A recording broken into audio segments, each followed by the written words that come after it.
Hello, my siblings in Christ. I want to share some of my thoughts on the most recent clash between Armenians and Azerbaijanis. As a Serb, I have no horse in this race, except that, as a Christian, I support my Christian Armenian brethren, and belonging to a nation that was under Ottoman rule for some odd 600 years, I oppose the Turks. My lovely government was much more into equality, so they have graciously provided both sides with weaponry. Go Serbia! So, how should we, as Christians, see this war, or any war for that matter? You might be tempted to feel angry. That is fine. The Gospel says that we should feel hunger and thirst for justice. But we should also not let the sun set on our wrath, for we must not let our anger consume us and turn us into a weapon of the devil as opposed to a disciple of Christ. Be prepared to see no wrongdoing punished and set right until the last judgment. If you live in the area or participating in the conflict, you might be afraid for your life. Christ says, "Be not afraid." He warned us that we will hear rumors of wars and that they must come.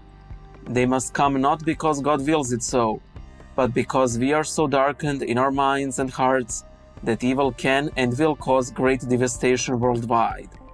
You might be called to defend your country and your people or volunteer to do so. It is a blessed thing to do, and Orthodox Christianity never shied away from self-defense.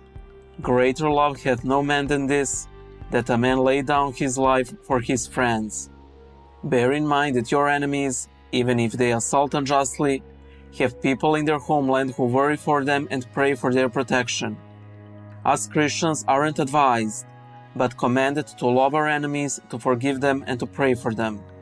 An Orthodox Christian must never participate in a war crime, and only in that way he or she can hope to preserve the blessing of God in an armed conflict. You might pray for your side to win. That is fine. But remember that our primary prayer in the time of warfare is one for peace, for we are the children of the Prince of Peace. And it is that prayer for peace, not for victory, that we bring before God whenever we gather in the church.